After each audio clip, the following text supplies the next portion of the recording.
Hello, everybody. Welcome to episode 3 of It's All About the CX.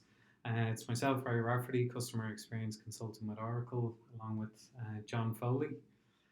Today, we're going to cover off a couple of questions that have actually a couple of big questions which have come in over the last couple of weeks. So we're going to run through and address them today.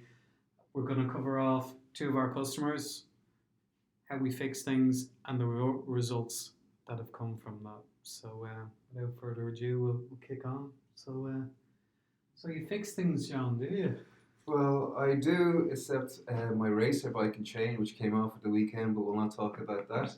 But yeah, on a day-to-day, that's what we try to do here. We try and fix things. So what we'll talk about today are some of the solutions and how we fix things.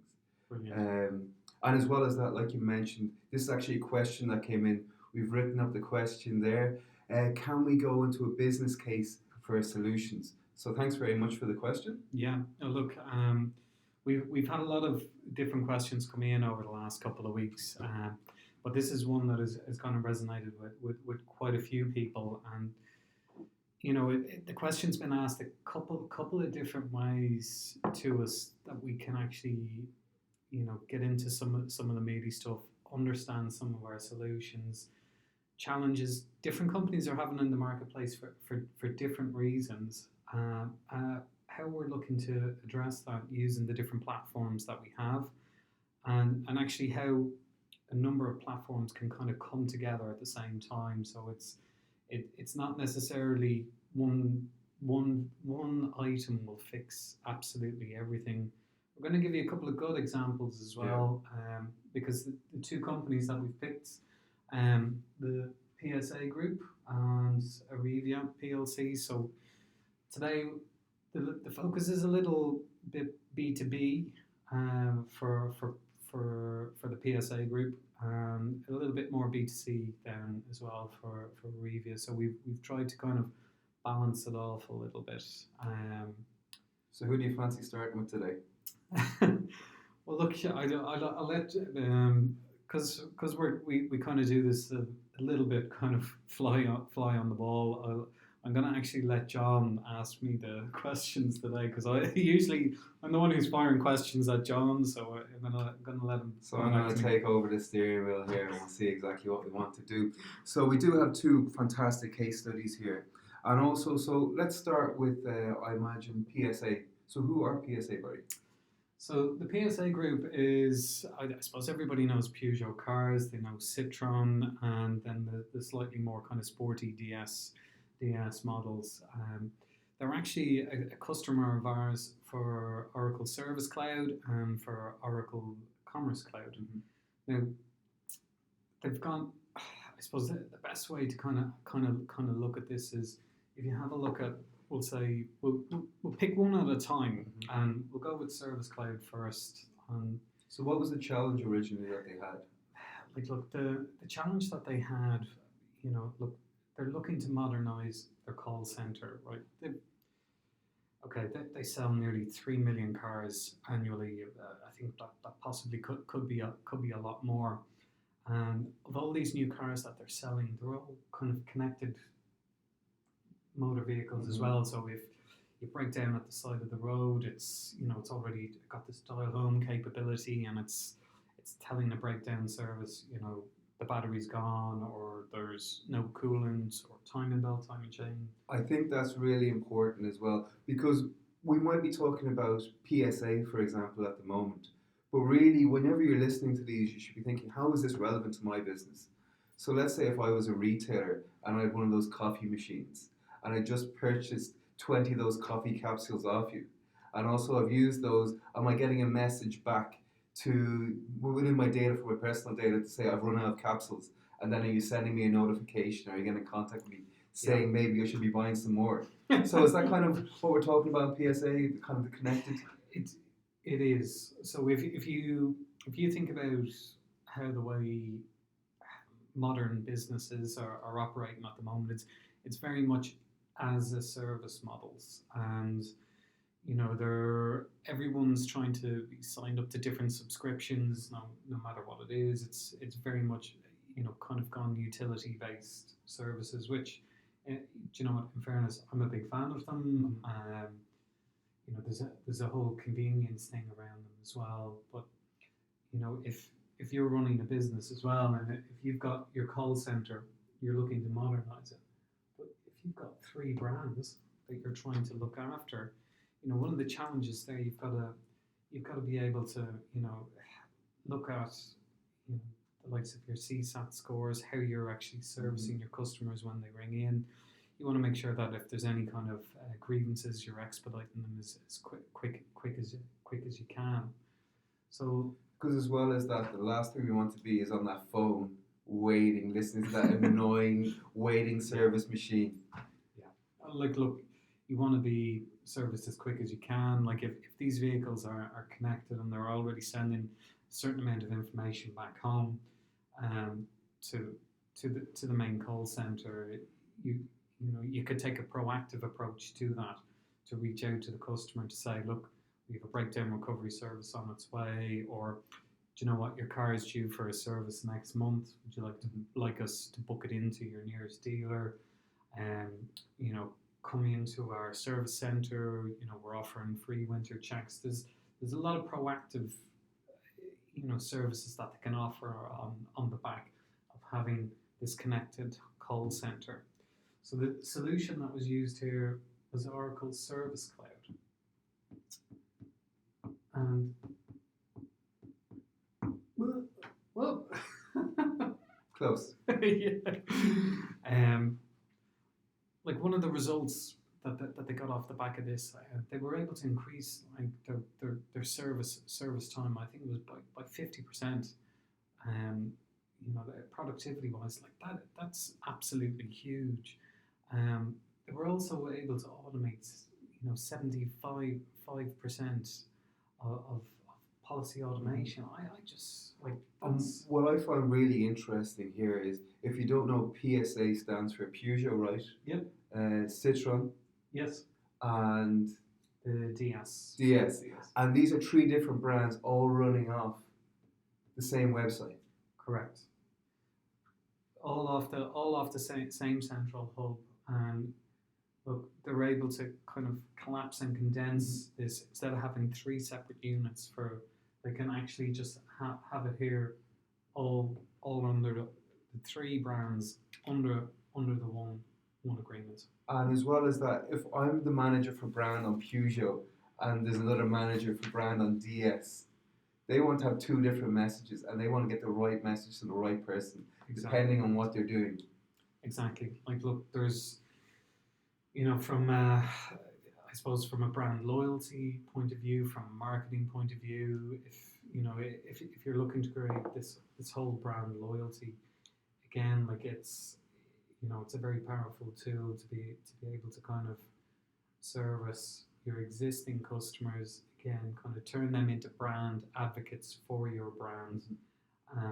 You know, if you're having a really good experience with one of these three brands, you know, you're going to turn around, you're going to tell your friends, you know, by the way, geez, the guys in Peugeot were great. They, you know, offered me a free winter tire check and, you know, topped up all my fluids free of charge. All I did was, you know, I looked at a text message that they sent me, or, you know, they forwarded on an email to me, and that could be that, you know, that goes across all three. It's Peugeot, it's Citroen, and it's the DS brand as well. And one thing I'll mention as well is, when I was consulting previously for brands, one of the main things that we were talking at the time was social management or crisis management. Yeah. So, for example, if someone would raise an issue on social media, like a comment, what they were able to do was nip that in the bud before it escalated to like a lot of people talking about it and being amplified that problem.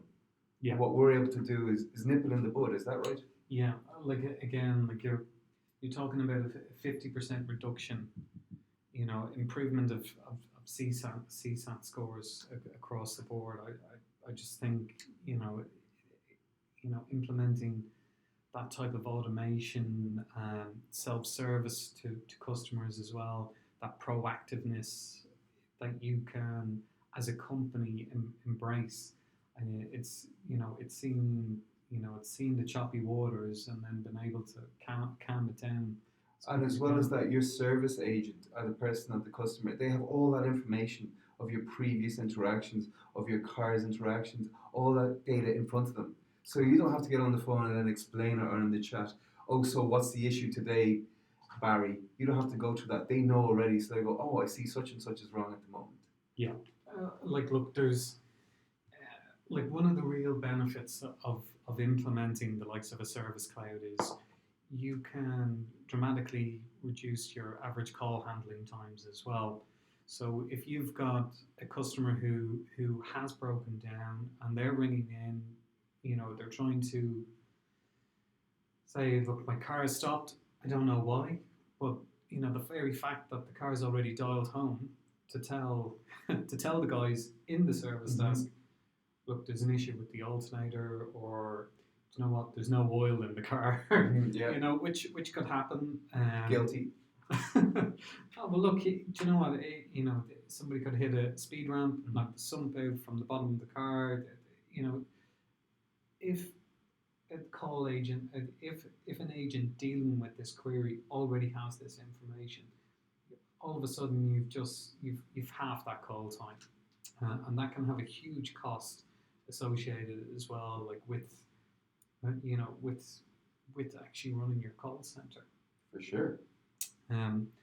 Like, look, one of the other challenges as well that Peugeot had was they were looking to kind of modernize how they deal with their dealer network.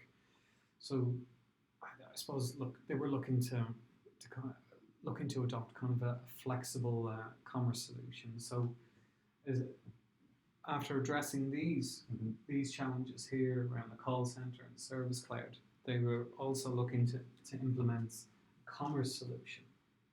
Sorry, my marker here is so a flexible commerce solution. Look, they wanted to leverage a breast of beef, rapidly test new markets, look for business models on how they can actually overall grow their business. And look, I suppose this is where kind of Commerce Cloud or Commerce Cloud solution comes into play. And what I thought was interesting, because obviously we talk about this a little bit before we jump in front of the camera, because from a commerce, as a retailer, I'm always thinking commerce, fast transactions, B2C. But what you're talking about, and correct me if I'm wrong here, it's actually the people at the showrooms. Is that right? Correct. So tell me a little bit about that.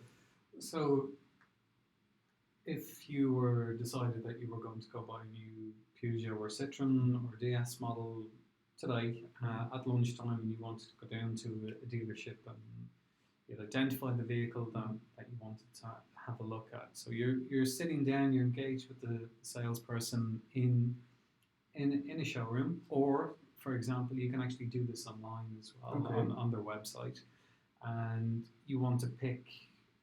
Okay, you're buying a brand new car, but you want it to kind of to reflect yourself. So you want to pick how the exterior looks and run through the different options. But different paint jobs have different pricing, different interior styles have different pricing, different audio, different. If you look at the options that are available to you as a consumer on a new vehicle, they're massive. So being able to have a quick, flexible commerce solution where you're sitting down with a sales consultant, or you're online doing your own research, being able to configure and build the vehicle to the spec that you want, and then all of a sudden it'll kick out the actual price, so you don't have to wait a week or wait a month, so that the salesperson has to go back to the factory. Right. Hello factory, I want this spec, this wheels, this interior. They have to phone that prospect back and they're never going to pick up the phone.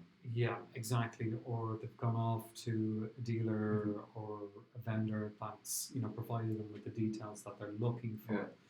So with the Oracle Commerce Cloud solution, look, the flexibility that they have to configure, price and quote out, but to also transact with these different dealerships on a B2B model has made it much more efficient.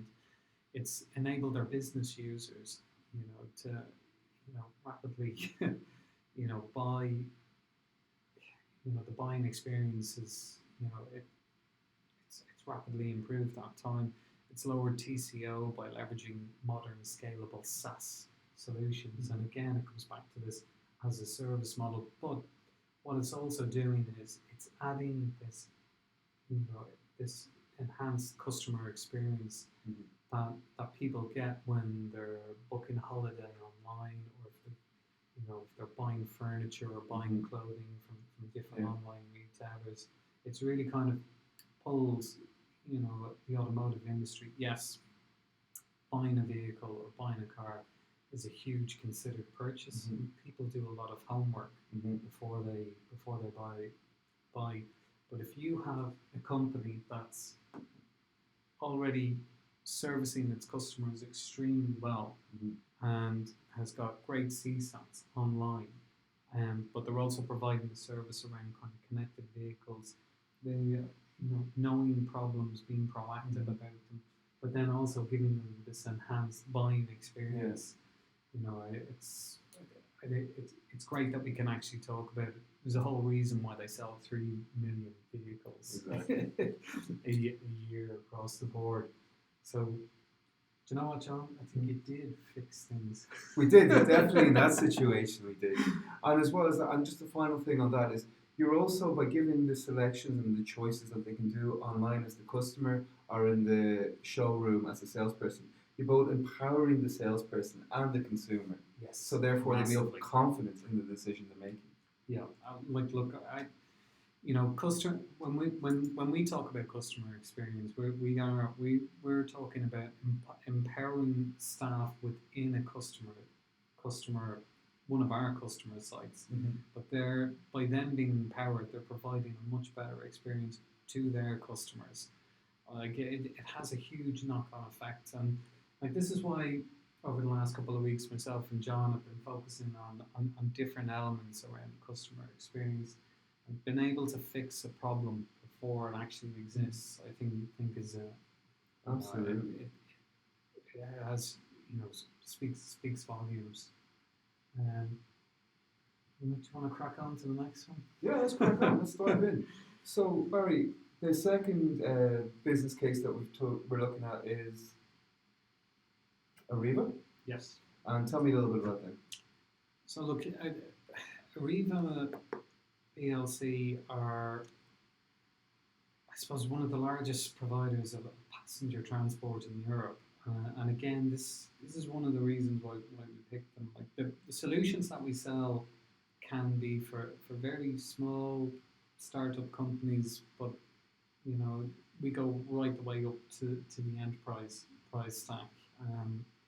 Again, I thought I'd pick pick them to talk about because there's a couple of different challenges that they were looking to solve, and they used a couple of solutions as well to enable them to do this.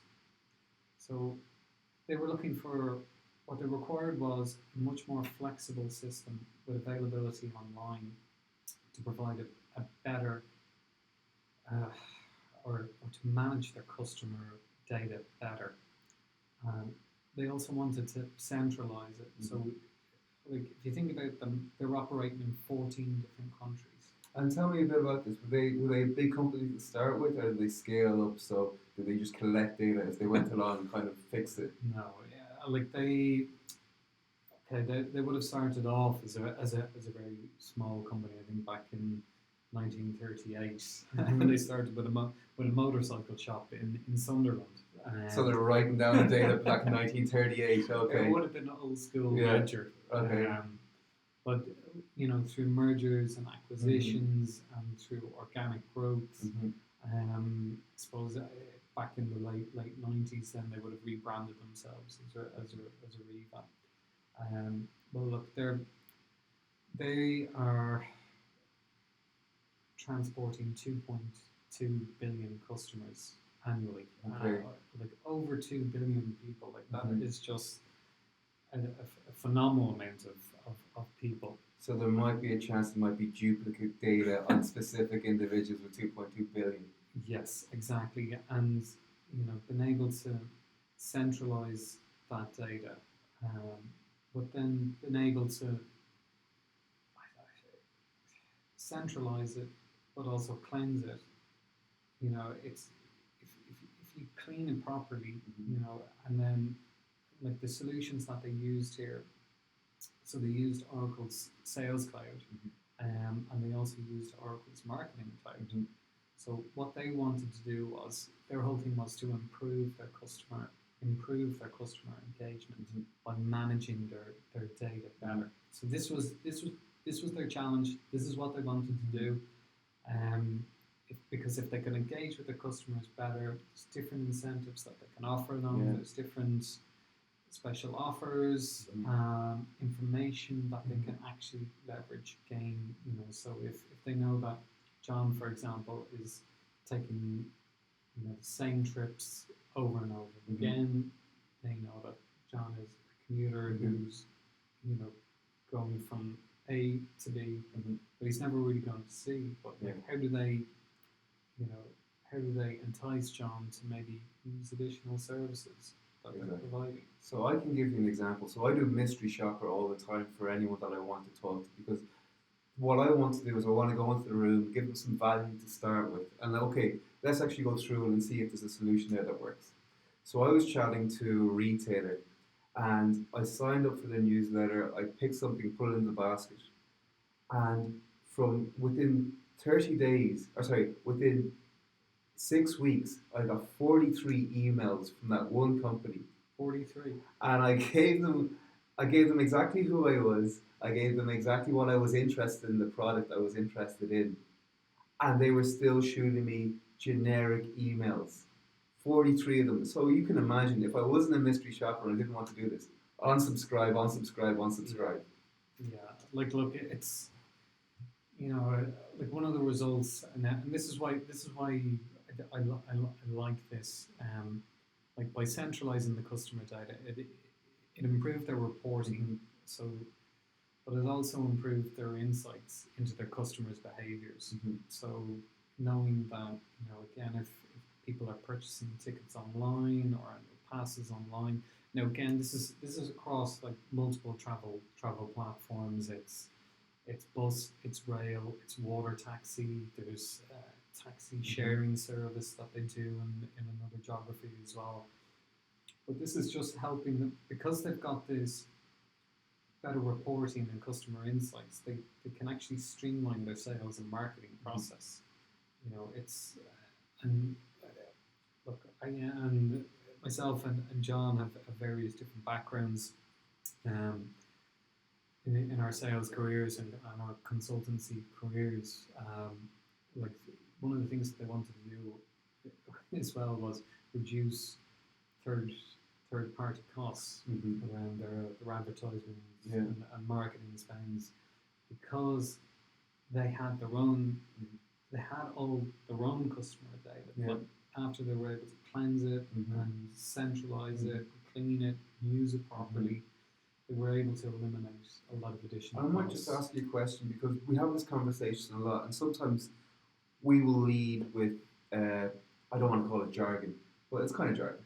So can you just define for me what first party data is versus what third party data is? Yeah, like look, for first party data is so say for example myself and John sign up to Ariva as customers who buy monthly passes to commute every week. So we are entering in our first party data. And what that is, you're getting my name, my address, you've got my payment details, you've for possibility, you could have my date of birth, and you're going to have my contact details. And from this, what you can actually do is, and I suppose GDPR actually killed off a lot of this for people. But you can like select, tell me about special offers. Give me more information about company. How, let me find out more information, services, how I can better my experience with your company. So this is your first party data. So this is what Ariva were looking to clean and understand for themselves. So third party data. Let's take it over here. So third party data is it's coming from other sources. So it could be people redirected to different websites, but they're unknown to Ariva. It could be people that they got some marketing information, either through the likes of Facebook or Google or various different ways that it will be targeted, or it could be through social. It could be through your Facebook or your Twitter. And would it be fair to say one of these is more expensive to have than the other? Like, will it cost me money to use my first party data? It's not going to cost you any money to use your first party data. What it will cost you in terms of, so if you're running your own internal marketing campaigns, again, it's your internal P&Ls and budgeting that you're aligning and resources that you're aligning. So that's your cost kind of on your first party data. But with your third party data, it's a little bit more unknown. It can be a batch and blast kind of campaigns, and there's various different ways that you can do them. You can do it either through print or through TV. It can be through social channels where you're just trying to be more, give people kind of information that way. But So this is the guy with the sniper. He's got a clear shot and a clear message. This is the guy out the back of the shotgun trying to blow cans off the wall. That's one way of putting it. That's one way of putting it. Look, there's, companies can be very lucky and have a huge amount of first party data. And in one of our earlier videos, we were talking about Aer Lingus, and like Aer Lingus got 10.7 million, people's customer details. And and again, that was through one of our marketing platforms that they were able to gain that insight and details, and that's all of their own first party data. And the tool that they use for it, they're using very personalized messaging, because they're looking at the trips that people are booking, where people are looking to go potentially on holidays, providing them then that comes back to that cross sell and upsell. And if you've got a huge amount of first party data, it enables you to do this cross sell and upsell and still provide that with a relevant message. Exactly, and still get that whole customer experience, associated to it. So, like, I think we have covered off a huge amount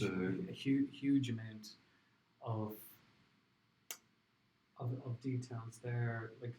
And I'm just kind of conscious as well, like some of the other questions that people have asked us to try discuss as well. We are going to kind of cover them all over the next couple of weeks.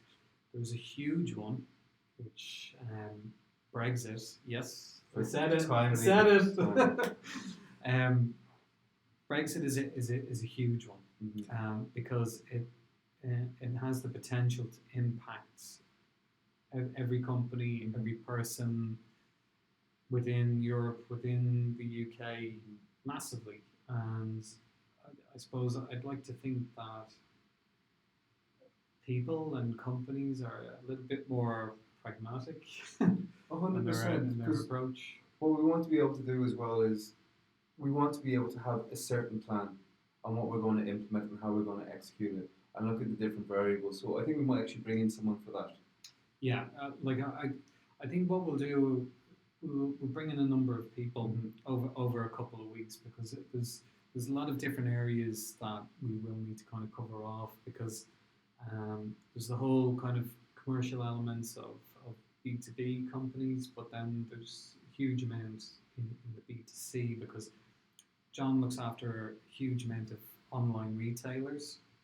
Yeah. Um, And so we're going to look at that side of things. And also another question that came up was, like, if I'm in finance or a service, why would commerce be relevant to me? And we kind of touched on it today. Yeah, we touched on a little bit.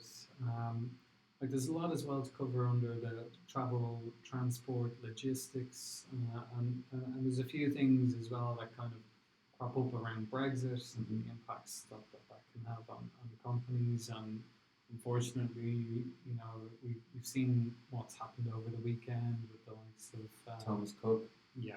Yeah. I'm like, look, nobody wants to see anything like that happen to a company. But look, what we might try to do is maybe look at some of the areas where they kind of struggled, because you've got the likes of different boutique type pop-up or startup Yeah. travel companies who, you know, hadn't got the expense of trying to run an airline. Mhm. They don't have, you know, that high street presence Mhm. that a Thomas Cook would have, because I suppose if people are spending a huge amount on a holiday, you know, again they're seen it as a considered purchase. Yeah. You know, so they want to sit down in front of a salesperson, make sure that they're getting the best deal and the best flights and the best accommodation and all the different add-ons. But you know, you've got this pop-up society of companies as well, where again, you know, they're selling an experience and they're doing it online. You know, there's this, you know, I'm part of a discussion group here within Oracle, and it covers off a lot of the travel and transport verticals. And one of the big issues that one of my colleagues who looks after the likes of startup companies was saying was millennials, when they're booking holidays, it's they're more looking at the experience that they're booking.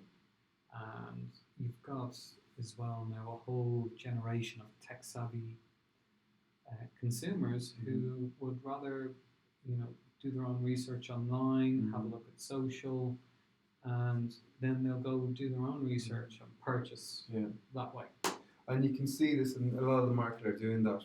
Like, for example, Ryanair, Aer Lingus, you can book your car there on the website. You can also book accommodation, and even Airbnb have actually gone directly to it, where, like, if you're going to this area, let's say I'm going to Nashville, it's going to be fantastic, but also I can see the experiences that I can have while I'm in Nashville. So they're creating a hub. So I just go to Airbnb now and I can figure out everything I want to know about my holiday. It's I'll give you a good analogy. My parents actually went to bookshop to pick up. You know, they wanted to. No, it's lost. They were looking to pick up a Lonely Planet. Okay, yeah. For one of my relatives. They walked in and sure it was, they could only find two. One was for Dublin and I think one was for London. Yeah. That was it. Like they just. And chances are that was from like 2003 or something like that. Yeah, like you know, 15, 20 years ago, A Lonely Planet was your Bible. Yeah. When you were going away on holidays. Yes, I am that old. Yeah. But yeah, look, it's just, look, part of the conversations that myself and John are going to be having are how things have changed so quickly over the last number of years, and how companies are adapting and changing and rolling with that, but also providing as a service models through experiences. Because that's the thing, I've heard this saying since I first started working in marketing, is you want to be in front of the curve. I want to be an early adapter. Yeah. So let's try and have that focus the whole way through our podcast. Yeah, like look, we we very much are. Apologies. Just No worries. back up. Perfect. And so for the next time, we're going to look at the question, or we're going to look at Brexit. Which do you think we'll do? I think we can cover off a little bit of Brexit. We might kind of do it in two parts. Okay. So what I would really like to do is maybe focus a little bit more so on the retail for I would like that very much too, Barry. yeah for next week, because what we did today was we covered off a small bit of the retail, but it was more B2B. Look, Arevia is very much B2C, but again, like that, it's not retail, it's not as a service.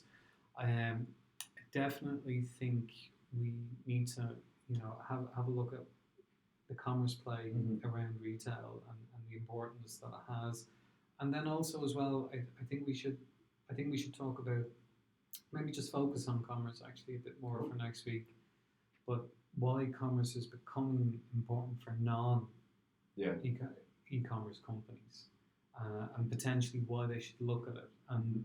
And I'll have a think about it from a B2B side, but I definitely think we do need to focus a bit on the retail and understand how the retail sector is affected by commerce. So now that you know what we're talking about, keep your questions coming. Yeah, definitely. And the more specific, the better, because we can go any direction with the question. So we would love to drill down into what you guys want to know. Yeah, look, we really appreciate people who are viewing us on YouTube. The questions that we're getting in directly. Look, don't be afraid to post them out in general. Yeah. Because that's the thing, the community will dive in as well. Yeah. If they see something and they've got an opinion, they will happily share it. Yeah, like definitely, like look, myself and John don't have the answers to every single question. We do come back in-house. We've a lot of consultants, pre-sales and sales consultants like ourselves, guys with various different backgrounds as well. And lastly, yes, we will be up on a podcasting, 2 different podcasting platforms by the end of this week. So there'll be three episodes going up live, and we'll also do kind of maybe a quick intro around ourselves, our backgrounds, and I suppose why we're doing this as part of our. And the name of the podcast is? It's all about the CX. All about the CX. Monday Morning Podcast was already taken by Bill Burr. Excellent. Look, thanks very much, guys. Please do keep the questions coming. And again, if there's areas you want us to specifically focus on, we've absolutely no problem doing that either. Take care, guys. Have a productive week. Thank you.